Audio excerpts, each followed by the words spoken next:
Read the text of Romeo and Juliet closely, and you find a high-octane psychological thriller driven entirely by lethal speed. Verona is a city buckling under a systemic architectural hatred that dictates the daily life of every citizen. This ancient grudge between the Montagues and the Capulets is the primary weight pressing down on the city's inhabitants. Hostility is so deeply entrenched that the slightest provocation triggers chaos.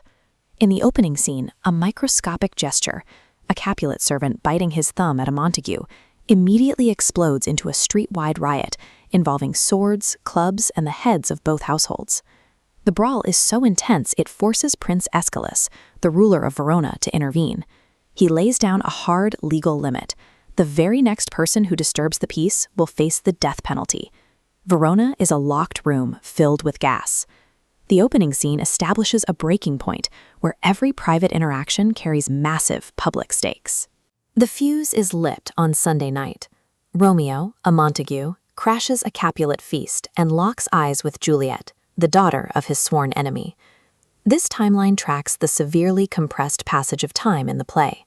We start here, Sunday night, the first meeting. From the moment they speak, they stop acting on deliberate choices, caught in a violent current of momentum, swept forward by their own secrecy. By choosing to hide their affection from their warring families, the teenagers unintentionally enter a race against a clock they cannot see. Look at the frantic pace of Monday morning. By 9 a.m., Juliet sends her nurse into the streets to secure marriage plans. They have known each other for less than 12 hours. They take their plan to Friar Lawrence. The friar agrees to perform the ceremony, calculating that a sudden, secretive union between the children might miraculously end the generational street war between their parents. Checking our timeline, we hit Monday afternoon. Romeo and Juliet are officially husband and wife. The adults are compromised. Friar Lawrence warns Romeo, they stumble that run fast, yet ushers them to the altar, prioritizing his political experiment over safety. The sheer haste is the true antagonist. The lovers attempt to outrun the feud, but moving this fast only compresses the time they will have to react to the coming disaster. That disaster arrives mere hours later on a blistering Monday afternoon. The heat is oppressive, and as Romeo's friend Benvolio notes, the mad blood is stirring in the streets. The mechanical chain of violence snaps into place. Juliet's cousin, Tybalt, challenges Romeo to a duel. Romeo, now secretly married to Tybalt's cousin, refuses. To defend his friend's honor, Mercutio steps in and is killed by Tybalt. In a blind rage, Romeo draws his sword and slaughters Tybalt. He has fulfilled the prince's condition for execution. Aeschylus spares Romeo's life, but commutes the sentence to immediate, permanent banishment from Verona.